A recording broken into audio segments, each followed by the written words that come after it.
ओम श्री गुरवे नमः।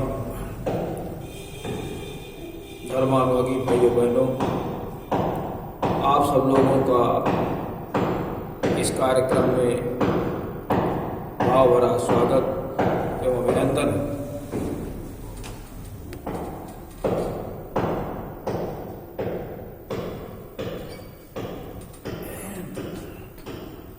आइए कुछ ज्ञान की चर्चा करें।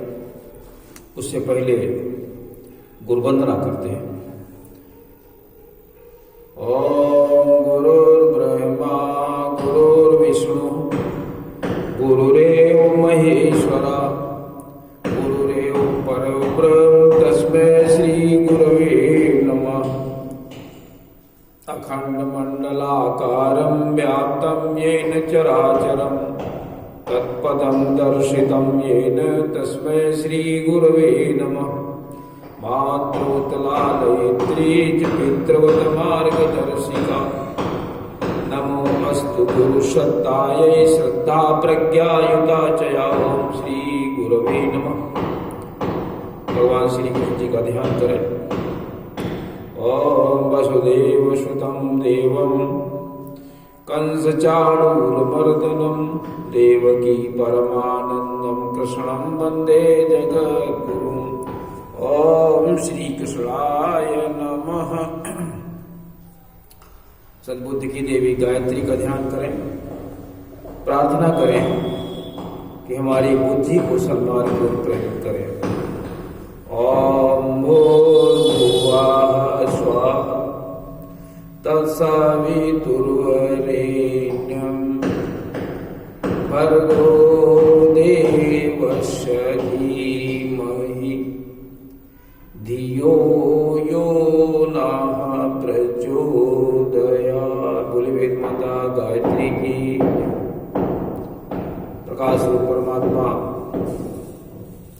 के रूप में ही त्र्यंबकम भगवान का ध्यान करें। प्रार्थना करें कि सभी लोग रोग मुक्त रहें, ताकि इस वैश्विक बीमारी से सभी को मुक्ति मिले। ओम त्र्यंबकं यजामहे सुगंधिं पुष्टिवर्धनम् उर्वारुकमिव बन्धनान् मृत्योर्मुक्षीयमामृतात्। बोले त्र्यंबकम भगवान की जय। उपस्थित भाइयों बहनों, पिछले दिन हम आपको वाल्मीकि आश्रम में भगवान राम के पदार्पण की चर्चा सुना रहे थे। भगवान राम वाल्मीकि के आश्रम में हैं और उनसे पूछते हैं हम कहाँ निवास करें, हम यहाँ निवास करना चाहते हैं तो हमें वो स्थान बताइए। वाल्मीकि कहते हैं आप तो सर्वव्यापी हैं, आप हैं कहाँ नहीं, जहां आप न हो तहां हम आपको ठाव दिखाएं। लेकिन फिर भी वाल्मीकि जी ने समाज को एक प्रेरणा दी कि भगवान राम उन्हीं के हृदयों में निवास करते हैं जो भगवान के गुणों को अपने हृदय में धारण करते हैं। भगवान के गुणों को अगर आप अपने हृदय में अपने धारण कर ले तो आपके हृदय में ईश्वर निवास करने लगेगा। तो वही कहते हैं जसु तुम्हार मानस विमल और हंसी जी जासु मुक्ता हल गुण गण चुनई राम बसो ही तासु। उसके हृदय में आप निवास करें जो आपके गुणों को चुने। चुनने का अर्थ अब आपके गुणों को अपने वो हृदय में रख ले। हृदय को रख करके पवित्र बना दे। भगवान राम के गुण ऐसे ही है। इसके अलावा कहते हैं जाहि न चाहिए कबहु कछु, ओ तुम सन सहज स्नेह, बसहु निरंतर तासु मन, सोराउर निज गेव। जाहि न चाहिए कबहु कछु, वो आपसे कुछ मांगे नहीं कि हमें धन दे दीजिए, हमें जमीन दे दीजिए, हमें नौकरी दे दीजिए, हमें धर्म दे दीजिए, हमें मोक्ष दे दीजिए। ये कुछ न मांगे, केवल तुमसे स्वाभाविक स्नेह करने लगे। स्वाभाविक स्नेह, आपके गुणों से स्नेह करने लगे। किसी व्यक्ति से स्नेह करने का मतलब ये है उसके आप गुणों से स्नेह करें। स्वाभाविक स्नेह का मतलब यही है, जब आप गुणों से उनके स्नेह करने लगेंगे तो उनकी फिर कृपा और प्रेम आपको निश्चित ही मिलने लगेगा। जैसे जो लोग यज्ञ करते हैं, कराते हैं, तो उन्हें क्या लकड़ी की आवश्यकता होती, घी की आवश्यकता होती, साकल्य की आवश्यकता होती, और सहयोग की आवश्यकता होती, धन की आवश्यकता होती।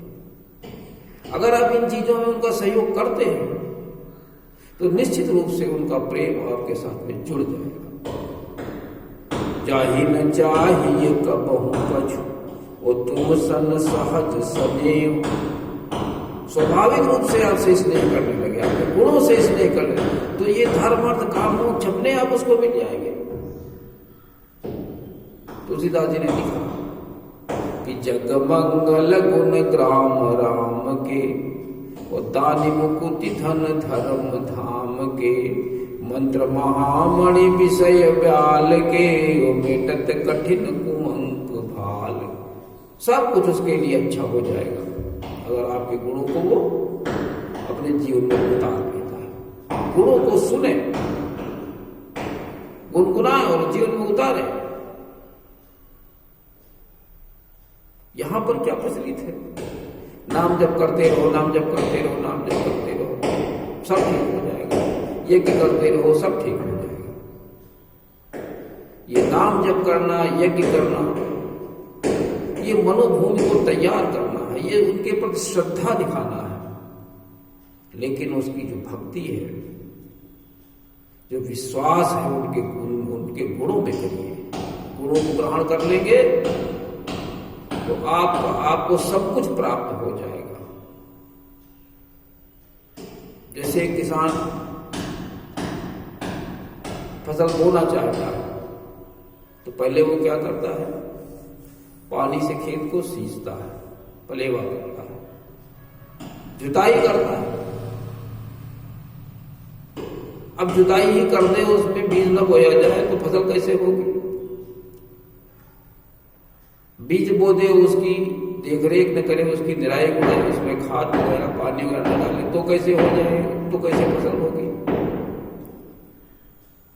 खेती की तैयारी करना ये एक श्रद्धा है। विश्वास क्या है? इसमें फसल होगी और हम अपना बीज उसमें डाल दें, पैसा लगा दें, खाद लगा दें। ये विश्वास है हमारा। जहां श्रद्धा और विश्वास दोनों होते हैं वहां प्रभु निवास ही करने लगता है। खाली खेत जोत देने, श्रद्धा दिखा देने से काम नहीं करता। हम लोग केवल श्रद्धा ही दिखाते हैं, न तो विश्वास है और न ही कर्म है, ना ही भक्ति है और न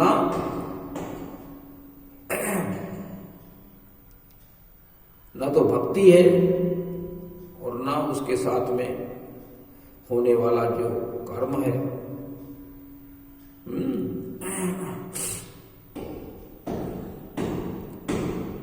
न ही वैराग्य है, ज्ञान भक्ति वैराग्य कुछ नहीं। तो वो कहते हैं कि बसहु निरंतरता सुमन सोराउर निज के, वही आपका घर है जिसके अंदर इस प्रकार के गुण हो। तुलसीदास जी ने एक जगह और लिखा है, यही कलिकालन साधन दूजा और जोग यज्ञ जप तप व्रत, ये सब बिल्कुल बेकार है। फिर क्या ठीक क्या है? राम ही सुमिरिय गाई राम ही सतत सुनिय राम गुण, राम के गुणों को लगातार सुने, उनको बार बार मन में दोहराए, उनको जीवन में उतारे, इससे आपको सब कुछ मिल जाने वाला है। धर्म अर्थ काम मोक्ष चारों चीजें प्राप्त हो जाएंगी। जो लोग कहते हैं कलिका जामिल गीत ये सब तर गए खाली नाम लेने से, नाम लेने से नहीं। इन्होंने उनके गुणों को अपनाया, गुणों को सुना, गुणों को अपनाया, उनको जीवन उतारा, उसके ऊपर चले, तो इनको सबको मुक्ति मोक्ष प्राप्त हो गया। फिर इसके बाद वो कहते हैं कि आप चित्रकूट में निवास करें, वहां पर एक पुनीत नदी है मंदाकिनी, वहां पर ऋषि मुनि सब रहते हैं, वहां पर सारी सुविधाएं आपको मिलेंगी। इसलिए आप निवास कहाँ करें? चित्रकूट में करें। कहते हैं कि चित्रकूट गिरि करहु निवासु, तुम्हार सब भांति सुपासु। चित्रकूट में रहे, वहां तुम्हारे लिए सारी सुविधाएं उपलब्ध हो जाएंगी। शैल सुहावन कानन चारु, सुहावना पर्वत है और सुंदर जंगल है वहां पर, सुहाना पर्वत सुंदर जंगल, उन जंगलों में हाथी शेर हिरण और सुंदर पक्षी, सुंदर पक्षियों का अवस्था है। वहां पर पुनीत नदी है, ऐसा नदी पुनीत पुराण बखानी, अति प्रिया निज तप बल आनी। अति प्रिया अनसुईया ने अपने तपस्या के बल पर एक पुनीत नदी जो पुराणों में विख्यात है, कहा गया वो मंदाकिनी नदी वहां पर बहती है, वहां पर आप निवास करें और उसका नाम मंदाकिनी है। गंगा जी की एक धारा है, सुरसरी धार नाम मंदाकिनी, कितनी पुनीत है कि अगर बाल रूप में कुछ पाप लगे हुए हैं, बाल रूप में है, छोटे स्तर में है, बहुत बड़े बड़े नहीं हो गए, जो आपने पातक किए हैं, सो सब पातक पोतक डाकिनी। जो पातक पोतक रूप में है, जो पातक पाद रूप में है, उनके लिए वो डाकिनी का काम करती है। डाकिनी तो डायन जिसको कहते हैं, वो डायन के रूप में काम करती है। इतनी पुनीत नदी है। अब कह दो कि पाप हम करें, गंगा उसमें स्नान कर लें तो सब ठीक हो जाएगा। ऐसे देखिए, वहां पर स्नान करने से, जलपान करने से मनोभावनाएं कुछ बदलती हैं, लेकिन उन मनोभावनाओं, जो भूमि है, मनोभावनाओं का मतलब हमारी भूमि ठीक हो जाती है, उपजाऊ बन जाती है, लेकिन उसके लिए हमें बीज बोने पड़ते हैं। बीज क्या है? ऋषियों और मुनियों के उपदेश। वहां पर सब नदी के किनारे आश्रम है, निधि मुनि लोग वहां निवास करते हैं, ऋषि लोग निवास करते हैं। उनके आश्रमों में जाएं, श्रेष्ठ वचनों को सुने, उनको जीवन में उतारें, तो यही नदी का प्रभाव हो जाता है। राम ने मंदाकिनी नदी के किनारे एक पहाड़ी पर अपनी कुटी बनाई। कुटी बनाने के लिए देवता लोग फूल की रात भील के रूप में आए और सुंदर से उनकी कुटी बना करके तैयार कर दी।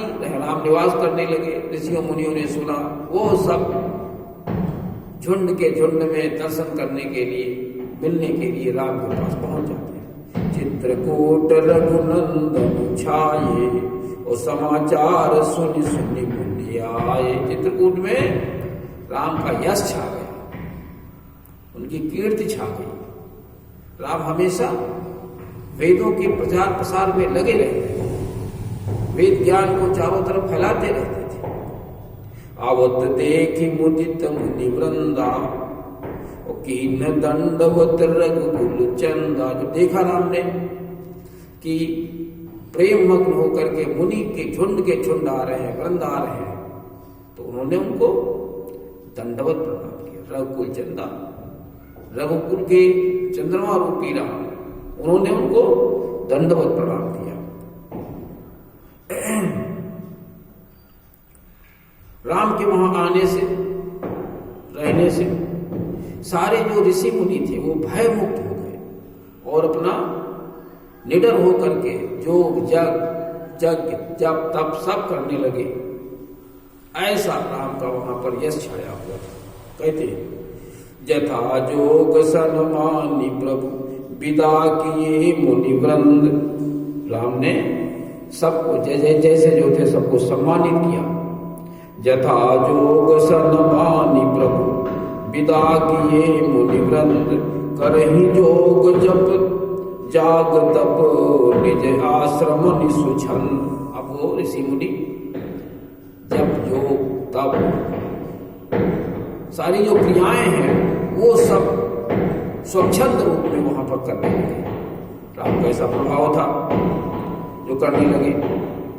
कोल किरात साहब उनकी मदद के लिए उतर आए। उन्होंने कहा कि आप यहाँ निश्चित रूप से रहें, राम से हम आपकी सारी सुरक्षा करेंगे।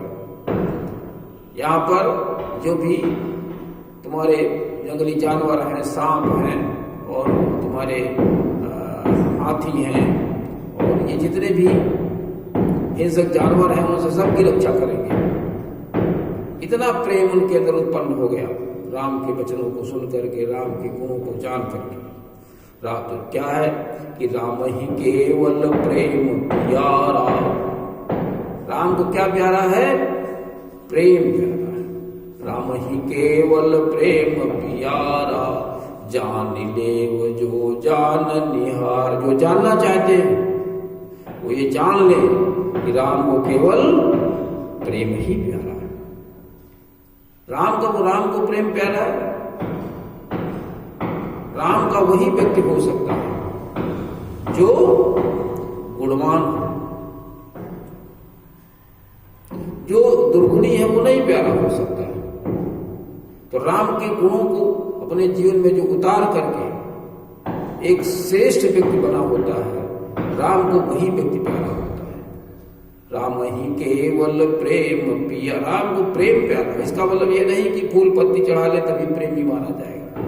प्रेमी तब माना जाएगा कि जब जो राम का मंत्र है, जो मंत्रराज है, उसको वो जपे, उसके अनुसार स्वयं चले और समाज को भी चलाने का प्रयास करें। राम का मंत्रराज क्या है? असुर मारि थापहि सुरन और राखहि निज श्रुति सेतु और जग विस्तार ही विशद जसु राम जन्म करहि। यही राम का ही जन्म का हेतु, यही मंत्रराज है। असुरता को समाप्त कर देवत्व की स्थापना करना और वेद ज्ञान को जन जन तक पहुंचाना, यही मंत्रराज है। राम का जो मंत्र था वो यही था। हम आप लोग केवल उनके नाम को ही मंत्र समझते हैं, ऐसा नहीं। मंत्रराज का अर्थ है कि भगवान की भावना के अनुसार चले, उनका जो मंत्र है वही उसी को अपनाएं। वहां पर राम लक्ष्मण सीता सभी लोग आराम से रह रहे हैं और राम वही करते हैं जो इससे सीता और लक्ष्मण दोनों को सुख प्राप्त। वही कहते भी हैं, वही करते भी हैं। देखिए कितना बड़ा प्रेम स्नेह है राम के प्रति, राम का सीता और लक्ष्मण के प्रति। कहते हैं सिय लखन जहि विधि सुख लहहि, सोई रघुनाथ करहि सोई कहि। वही कहते हैं, वही करते हैं जैसे सीता और लक्ष्मण को सुख प्राप्त हो। हम लोगों को भी ऐसा करना चाहिए। तो इसी ऐसा जीवन क्रम अपनाना चाहिए जैसा कि भगवान राम चाहते हैं। तो निश्चित रूप से हमारे अंदर राम का निवास होगा, राम की कृपा हमारे साथ जुड़ेगी। तो इन्हीं शब्दों के साथ में आज के कार्यक्रम का हम समापन करते हैं। ओम शांति।